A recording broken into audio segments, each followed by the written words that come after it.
They warned everyone to stay away from this horse's too dangerous. They said unpredictable, not worth the risk. But what I saw wasn't dangerous. It was fear, confusion, and years of being misunderstood. This story isn't about avoid horses. It's about how quickly we label something broken when it's really just unheard. They didn't whisper it.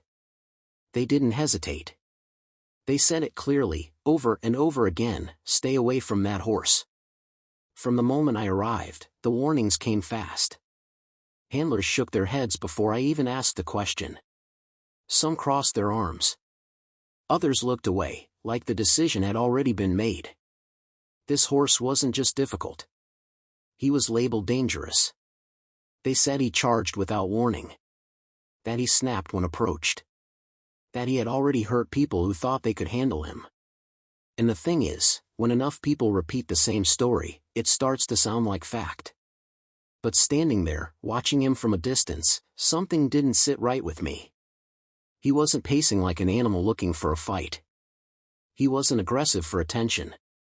He was standing still, almost frozen, muscles tight, head high, eyes locked on every movement around him.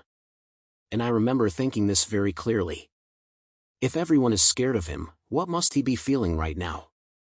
Because fear doesn't always come out as trembling. Sometimes it comes out loud. Fast. Explosive. The pen was quiet, but tense. Every sound made him flinch, a gate closing, footsteps on concrete, voices rising nearby. No one stepped closer. No one tried to read him. They had already decided what he was. I won't pretend I wasn't cautious. I was. Any animal this tightly wound deserves respect. But there's a difference between respecting danger and assuming it. And that's where this story really begins. Because as I stood there, watching a horse everyone else had written off, I couldn't stop thinking about how quickly labels replace understanding. It's easier to say too dangerous than to ask what happened to him. I caught his eye for just a moment. Not rage. Not challenge. Just a constant readiness, like he was waiting to defend himself from something that hadn't happened yet. And I'll be honest, that look stayed with me. It made me pause the whole plan. Because before you decide what an animal is capable of, you have to ask one uncomfortable question.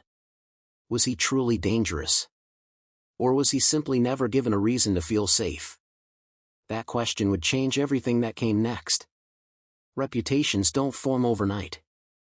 They build slowly, word by word, incident by incident, until no one remembers where the story actually began. With this horse, everyone seemed to have a version. One handler said he was fine one moment and explosive the next. Another claimed he turned mean without warning. Someone else said they had never seen a horse so unpredictable. What struck me wasn't just what they said. It was how confidently they said it. No hesitation. No doubt. And when confidence spreads, questions disappear. I asked how long he'd been like this. The answers were vague. Since we got him. Always. As long as I can remember. That's when something felt off. Because animals don't come with reputations. They come with experiences. And the more I listened, the clearer it became. Everyone knew what he did, but no one knew why. I noticed how people approached him. Fast steps. Tight grips on lead ropes. Voices raised before he even moved. Every interaction felt like a test he was expected to fail. And I caught myself wondering something I didn't really want to think about. What if the reputation came first, and the reactions came second? Because fear has a way of creating the very behavior it expects. I've seen it before, not just with animals. When something is constantly treated like a problem, it starts responding like one. The horse's past was mostly silence. No records.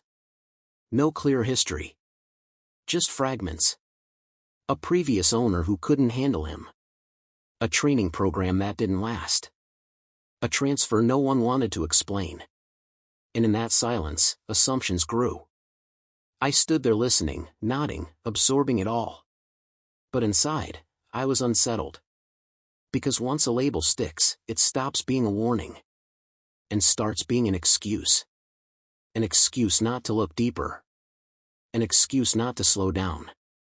An excuse not to take responsibility. And I'll admit, part of me understood the fear. A 1,000-pound animal can do real damage. But fear without understanding doesn't make anyone safer. It just builds walls. As I watched him from across the pen, reacting to every sudden movement, it hit me. This horse wasn't living with a reputation.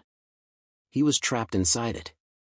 And unless someone was willing to question that label, nothing about his future was going to change. The first real look changes everything. Not from a distance. Not through stories or warnings. But standing close enough to feel the weight of another being's presence. I moved slowly, not toward him, but into his space just enough to be seen. No sudden steps. No raised voice. Just awareness. He noticed immediately. His head lifted. His ears locked forward, then flicked back again. Every muscle tightened like a coiled wire. People watching from a distance went quiet. This was the moment they had warned me about. And for a second, I felt it too. That instinctive pause. That quick calculation every human makes around a powerful animal. But then something unexpected happened. He didn't charge. He didn't strike. He froze. Completely still, except for his eyes. They tracked everything. My hands. My breath. Even the way my weight shifted on the ground. And that's when I realized something important. This wasn't rage. It was hypervigilance. The kind that comes from learning, over time, that stillness is the only safe option. I've seen aggression before. It's loud. Messy. Uncontrolled. This was different. This was control held too tightly. I took a breath I didn't realize I was holding and softened my posture. Not because I was trying to calm him, but because I was trying not to threaten him. And I'll be honest here. I didn't know if he would read that difference. Animals don't owe us trust. They respond to patterns. And his world had clearly taught him that humans move fast, get loud, and expect obedience. I stood there longer than felt comfortable. Long enough for the tension to shift. Not disappear, just change. His ears flicked again. His head lowered a fraction. Barely noticeable, but real. I remember thinking. This is the part no one talks about. Because it's quiet. Because it doesn't look impressive. Because it requires patience instead of control. Someone behind me whispered, "Be careful." I understood the concern. But I also understood something else now. If this horse was truly dangerous, he wouldn't be waiting. He wouldn't be watching. He would already be acting. And the longer I stayed there, the clearer it became. He wasn't deciding whether to hurt me. He was deciding whether I was safe. That realization changed the entire way I saw him. Not as a problem to manage. Not as a risk to minimize. But as an animal constantly calculating survival. I stepped back slowly, giving him the space he never seemed to get. And as I did, something happened that no one expected. He exhaled. A deep, long breath. Not relief, but release. And in that single moment, I knew. The story everyone told about this horse was missing the most important detail of all. No one had ever stopped long enough to actually see him. Every story reaches a moment where observation is no longer enough. This was that moment. Up until now, the horse had been watched, labeled, discussed. But not truly engaged. And the truth is, sooner or later, someone has to step closer. Not to challenge. Not to dominate. But to see what happens when trust is invited instead of demanded. I didn't rush it. I asked for the gate to be opened slowly. No crowd. No shouting. Just one clear path and plenty of space. The horse noticed the change immediately. His body stiffened again. That old readiness returned, Not panic, not aggression, but preparation. People around us tensed. This was the behavior they pointed to when they said, "See? He's dangerous." I could feel the expectation in the air. That something would go wrong. And I'll admit something here. Part of me expected it too. Because when a 1,000-pound animal decides to move fast, there is no arguing with physics. But this wasn't about testing his limits. It was about testing the story. I stepped forward, then stopped. Waited. He shifted his weight. Stamped once. Snorted sharply. The kind of reactions that make people step back in fear. Someone whispered, "That's it. He's about to go." But I stayed still. Not because I was fearless. But because leaving would have confirmed everything he already believed. That human's approach: apply pressure, then retreat. I softened my shoulders and turned slightly sideways. Less threatening. More open. And for a moment that felt longer than it was, nothing happened. Then, slowly, he took a step back. Not away. Just back. As if asking for space instead of defending it. That was the test. Not whether he would attack. But whether he could choose something else. I took another breath and lowered my eyes, just a little. A signal most people never think about. I wasn't ignoring him. I was trusting him. And that's when the tension broke. Not dramatically. Not all at once.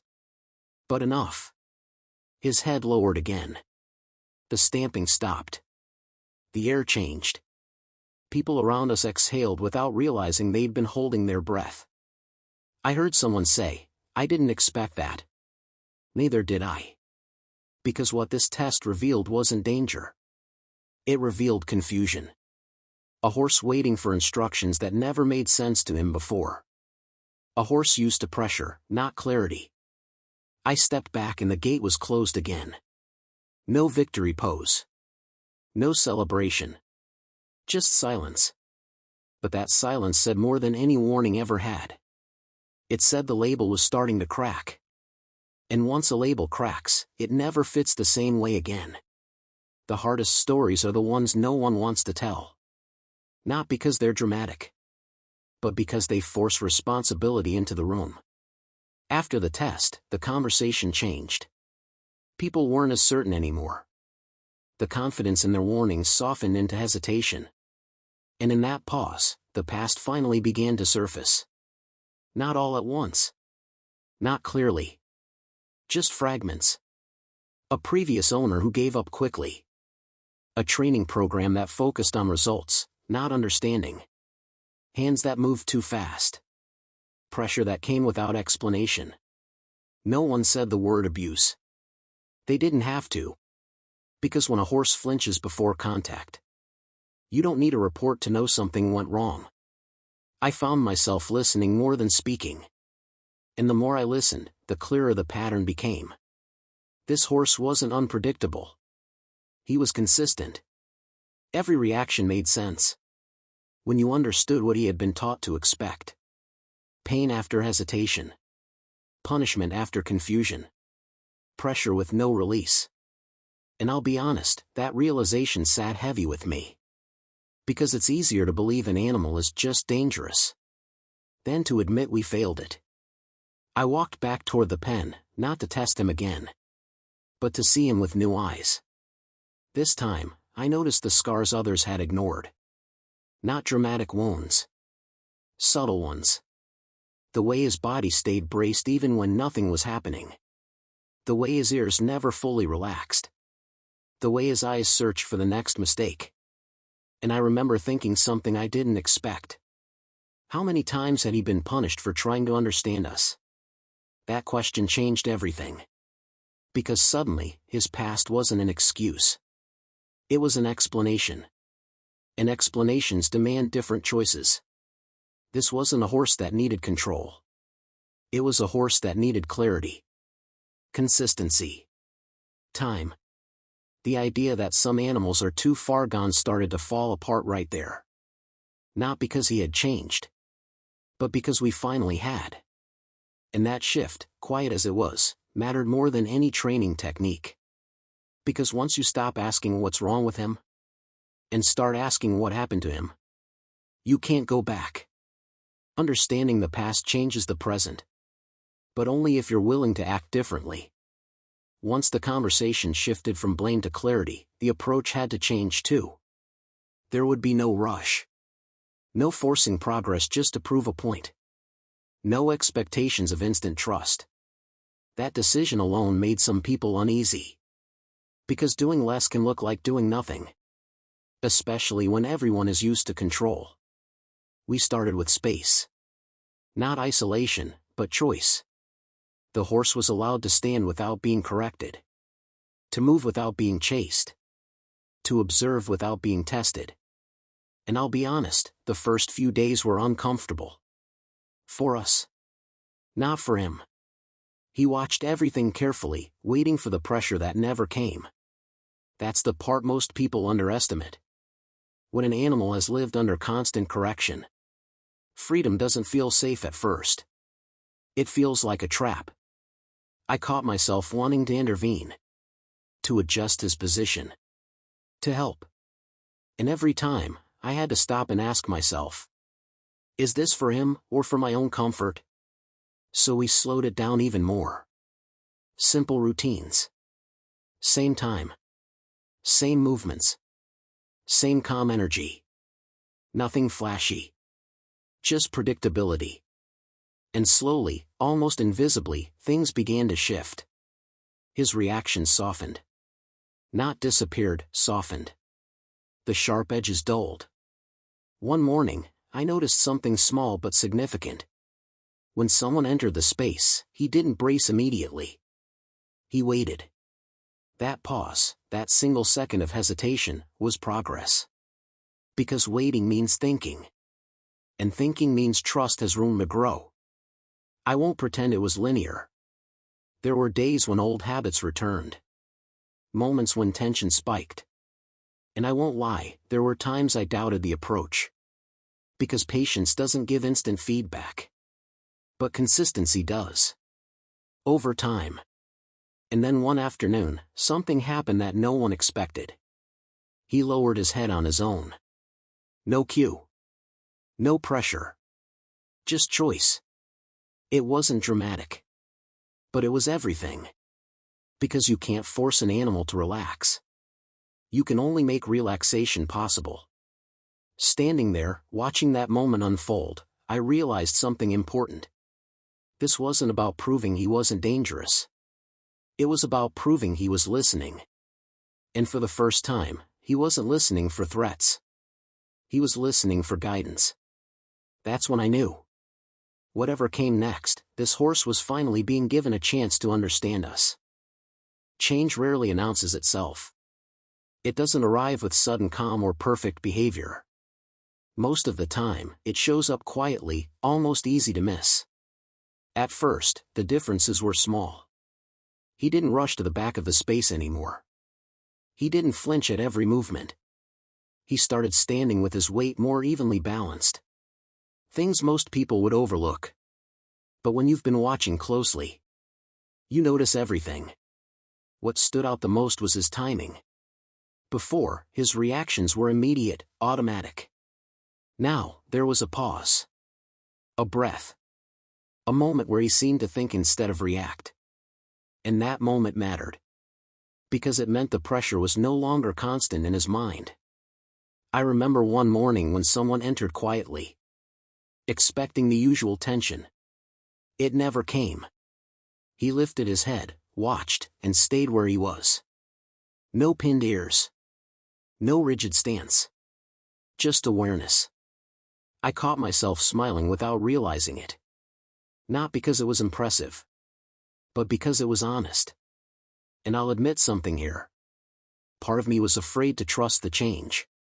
Because when you've seen things fall apart before, progress can feel fragile. Like it might disappear the moment you acknowledge it. There were still setbacks. A sudden noise. A rushed movement. The old tension would flash back, brief, but visible. But something was different now. He recovered faster. Instead of staying locked in fear, he returned to calm. That return mattered more than the reaction itself. Because no animal heals by never being triggered. They heal by learning they can come back from it. One afternoon, I noticed him doing something that stopped me in my tracks. He stepped toward the gate instead of away from it. Not all the way. Just a step. But it was his choice. No pressure. No lure. Choice. And that's when it hit me. This wasn't obedience. This was confidence beginning to form. Confidence built on predictability, not force. Standing there, watching him make that decision, I realized something else too. We hadn't changed who he was. We had changed what he expected. And when expectations change, behavior follows. That first change didn't make headlines. It didn't erase the past. But it proved something essential. The horse everyone feared was capable of learning. Once fear was no longer the lesson. Trust doesn't arrive all at once. It doesn't replace fear. It sits beside it, quietly asking for space. By now, the horse was different. Not calm in the way people expect. But calmer in the way that matters. He listened. Not just with his ears. With his body. Movements became slower. Responses more deliberate. And the most important change of all? He started waiting. Waiting before reacting. Waiting for clarity instead of assuming threat. That waiting was fragile. So everything had to stay intentional. No sudden changes. No shortcuts. Because trust doesn't survive inconsistency. We began asking for the smallest things. A step. A pause. A moment of stillness. And every time he offered it, the pressure disappeared immediately. That mattered more than the request itself. I noticed how carefully he watched hands now. Not with panic. But with curiosity. Like he was finally trying to understand the language instead of defending against it. And I'll be honest, that's when it started to feel personal. Because trust like this isn't just learned. It's given. There were moments I wanted to move faster. To build on the progress. To take advantage of a good day. And every time, I had to remind myself. Rushing is just pressure wearing a different mask. So we stayed slow. One afternoon, something small happened that said everything. I stopped moving, completely. No cues. No expectations. And instead of freezing or retreating, he stayed. Not because he was told to, but because he felt safe enough to wait. That moment hit harder than any big breakthrough could have. Because it wasn't compliance. It was trust choosing not to leave. From a distance, it probably didn't look like much. No dramatic before and after. No instant transformation. But standing there, I knew. This was the foundation. The kind you don't notice until it's strong enough to hold weight. And that's when I understood something important. Trust isn't built by proving you're in control. It's built by proving you're consistent. For the first time, this horse wasn't bracing for what would happen next. He was present. And presence, after everything he'd been through, was a victory. Labels don't disappear quietly. They unravel. Slowly, in front of people who once believed them completely. The first thing that changed wasn't the horse. It was the reactions around him. People who used to watch from a distance started standing closer. Not tense. Not ready to step back. Just curious. The warning softened. Be careful turned into silence. Silence turned into questions. What did you change? How did you get him to do that? The truth was uncomfortable. We didn't get him to do anything. We stopped pushing him to defend himself. And that answer didn't sit well with everyone. Because if the horse was never dangerous, then the label had never protected anyone. It had only justified shortcuts. I noticed how people began to see him differently. They commented on how alert he was. how thoughtful, how aware. Traits that had always been there, just buried under fear. And I caught myself thinking about how easily the story could have ended differently. If no one had paused. If no one had questioned the reputation. He would have remained the problem horse. Passed along. Avoided. Or worse, written off entirely. That thought stayed with me longer than I expected. Because labels don't just follow animals. They follow people too. And once they stick, they shape every interaction that comes after. I watched as someone new approached him. Someone who had only heard the old stories.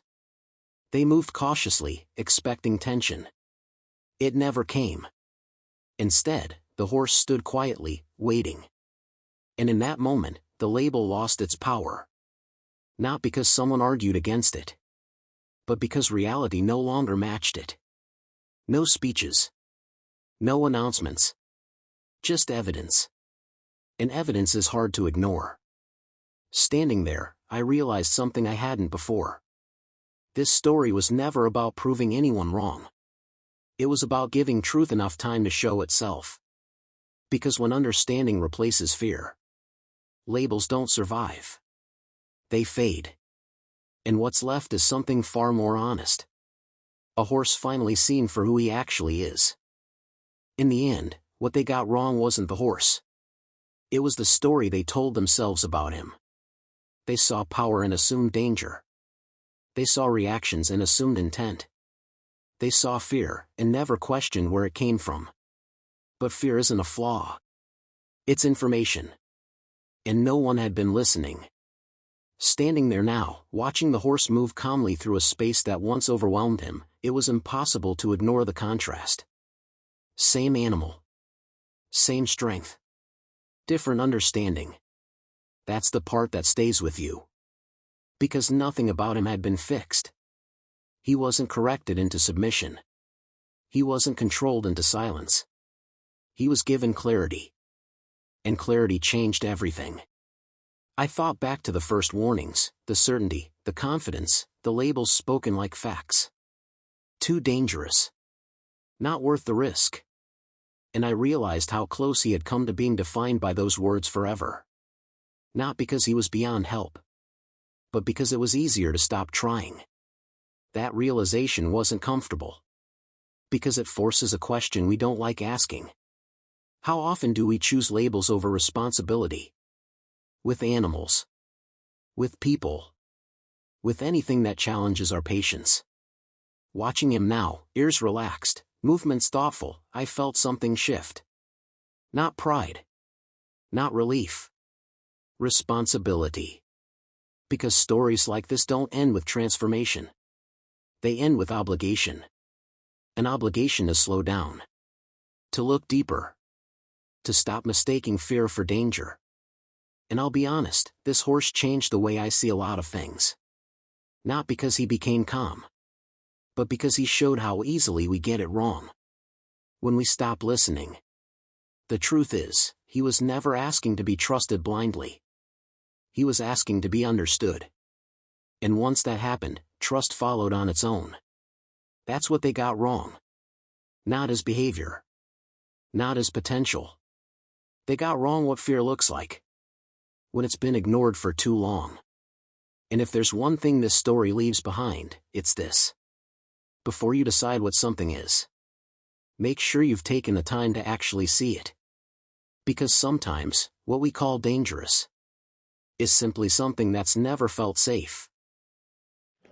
I share stories like this not for shock, but to show us down just enough to see things differently. This wasn't a story about a dangerous horse. It was a story about what happened when fear replaced understanding. If you believe these stories matters for animals, for peoples, for awareness, then support the channel because every view, every share helps a story like this reach someone who need it.